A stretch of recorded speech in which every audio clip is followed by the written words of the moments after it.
Did you notice how uneven Star Trek Strange New Worlds Season 3 felt compared to the first two seasons? Fans weren't imagining things. Behind the glossy space adventures and the bold swings into different genres, there were cracks. Cracks that even the executive producers now admit were real. And buried inside the Season 3 finale are clues, confessions, and setups that completely reframe not just what we've already seen, but where the show is going in Seasons 4 and 5. This isn't just a finale breakdown. This is the story of how Strange New Worlds hit its roughest patch yet, and why the creators believe the best is still to come. Story surprises coming up. Do you think Season 3 was a gamble from the start? After a 7-month delay caused by strikes, Strange New Worlds jumped into production missing key behind-the-scenes personnel. Writers, producers, and even creative leads weren't fully aligned. The result? Scripts that sometimes felt rushed, arcs that lacked polish, and an overall season that many fans called the most uneven Star Trek in years. And this theory explains the shocking part. The executive producers Akiva Goldsman and Henry Alonso Myers admitted it. At a Star Trek Day Q&A following the finale, Goldsman called Season 3 a season full of stumbling blocks.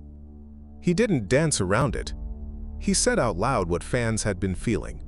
But then came the twist. He immediately followed it with a bold claim. Season 4, he said, is the best work we've done. Why would a showrunner admit his season stumbled? Because Season the third of may not have been about perfection at all. It may have been about setting up something bigger. Look closer at Season 3's structure, and you'll see it's full of wild tonal shifts. One episode throws Pike into a romantic drama. Another leans into high-concept genre play. And then Terrarium, the 9th episode, drops us into Erica Ortega's long-awaited spotlight episode, only to rip it away in a tragic Metron twist. Fans describe the season as emotional whiplash. But what if that was the point? The finale quietly hints that the crew themselves are suffering from that same whiplash. They've endured wormholes, alien tricksters, trauma revisited from the Gorn, and intimate heartbreaks like Pike losing Marie Battelle. In other words, the crew is breaking down, just like the showrunners admit the season itself did. Season 3 wasn't a mistake, it was a mirror. And then comes the hidden detail that changes everything. Dr. Corby's research into the Vesda reveals hundreds of uncharted planets, enough for a brand new 5-year mission. Think about that. This isn't just filler. This is the literal transition between Strange New Worlds and Star Trek the original series. It's the breadcrumb that tells us how Pike's Enterprise becomes Kirk's. Even more shocking, Strange New Worlds Season 5 is already in production, with the final 6 episodes explicitly written to sync up with Kirk taking command. That means Seasons 4 and 5 aren't just about new adventures, they're a countdown, a ticking clock to Pike's tragic fate and the full handoff to the Star Trek we already know. And if you felt a chill reading that, you're not alone. Because what Goldsman and Myers are saying, between the lines, is that everything uneven about Season 3 was intentional groundwork for the emotional hammer that's about to fall. But here's where things get mind-blowing. Erica Ortega's spotlight episode Terrarium might look like a one-off tragedy where she bonds with a Gorn pilot only to discover she's been manipulated by the Metron. But look deeper. Ortega's has been haunted by the Gorn since her abduction back in Season 1. By forcing her into this hallucinatory alliance, the Metron are testing humanity's ability to empathize with its greatest predator. Why does this matter?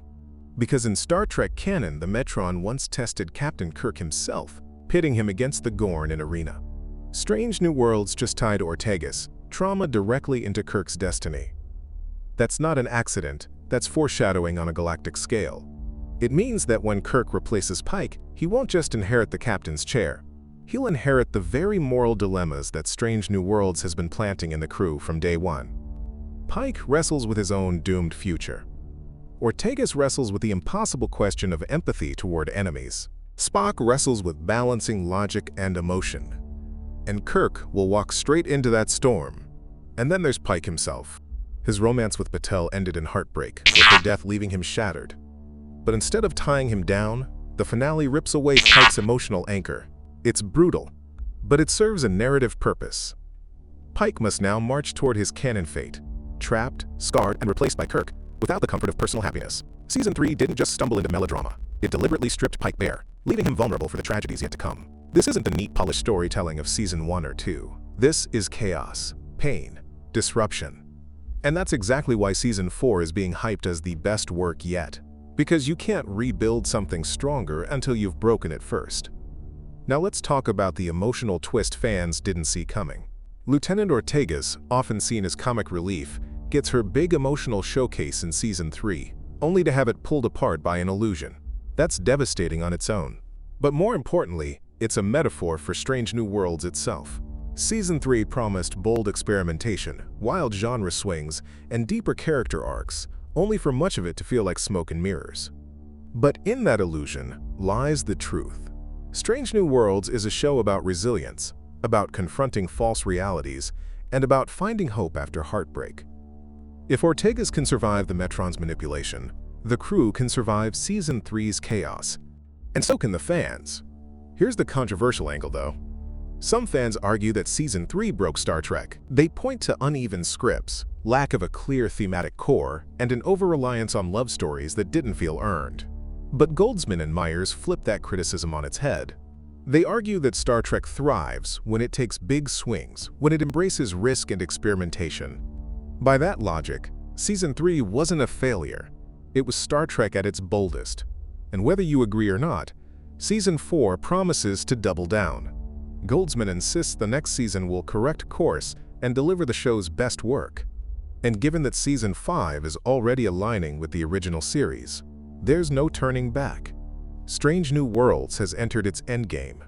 So where does this leave us? Season the 3rd of May go down as Strange New Worlds. Most divisive season yet. But buried inside its uneven surface are the seeds of Star Trek's future. A future where Pike faces his darkest hour. Where Ortega's trauma sets up Kirk's destiny. Where Spock, Uhura, and the rest of the crew are forced into emotional breaking points that redefine who they are. The finale wasn't just a conclusion, it was a warning. And that's why the producers are so confident about Season 4. Because now, with the crew scarred, battered, and emotionally stretched to their limits, the stage is set for the most dramatic, tragic, and transformative era of Strange New Worlds yet. Now here's the real question. Was Season 3 a stumble, or was it a sacrifice? Did Strange New Worlds deliberately fracture itself to prepare us for Pike's fall and Kirk's rise? Or did the chaos simply reflect chaos behind the scenes? Either way, the Enterprise is heading straight into uncharted territory. And the only certainty is that by the time Season 5 ends, Strange New Worlds will never be the same again. Thanks for watching.